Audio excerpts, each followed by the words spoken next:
ये कहानी सिर्फ एक हाईजैकिंग की नहीं है। ये उस मुश्किल घड़ी की कहानी है जब एक पूरे देश की सांसें अटकी हुई थीं। ये कहानी है इंडियन एयरलाइंस फ्लाइट IC-814 के अपहरण की।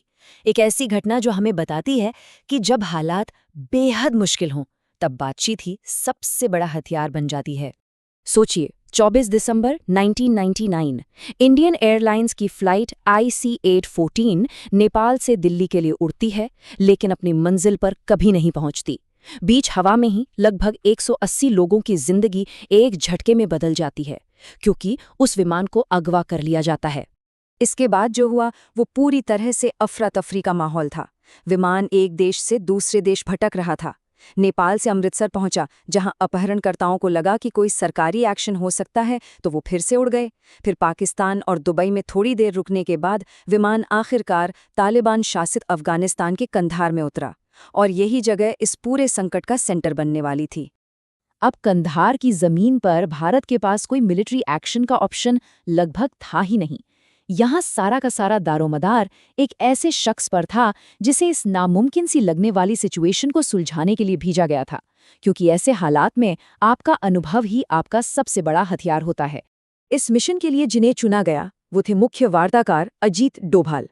और ये जो नंबर स्क्रीन पर है 15+, ये सिर्फ एक आंकड़ा नहीं है।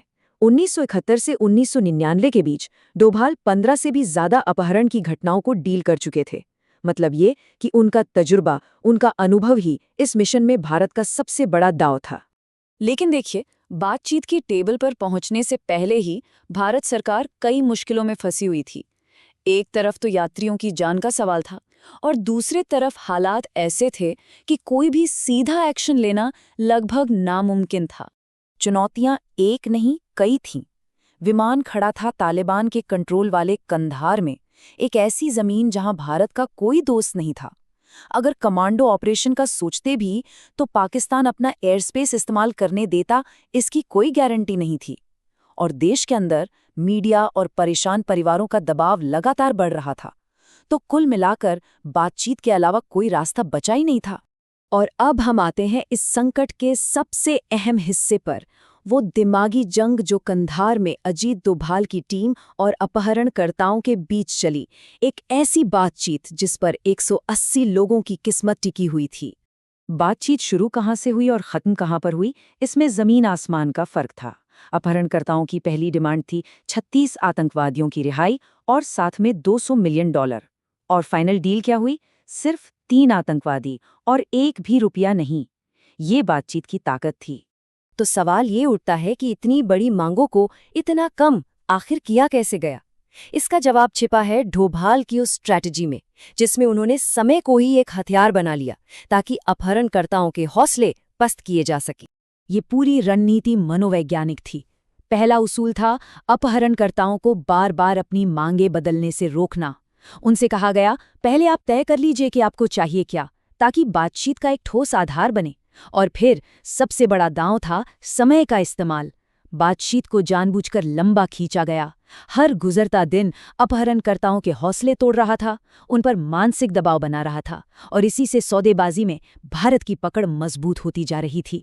8 दिनों तक चले इस संकट का अंत तो हुआ, लेकिन उसका जो नतीजा निकला वो आज भी एक बड़ी बहस का मुद्दा है।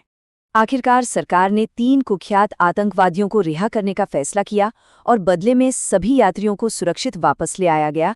जो पहली प्राथमिकता थी, यानी कि हर एक नागरिक की जान, वो बचा ली गई थी। लेकिन इस समाधान के लिए एक बड़ी कीमत चुकानी पड़ी।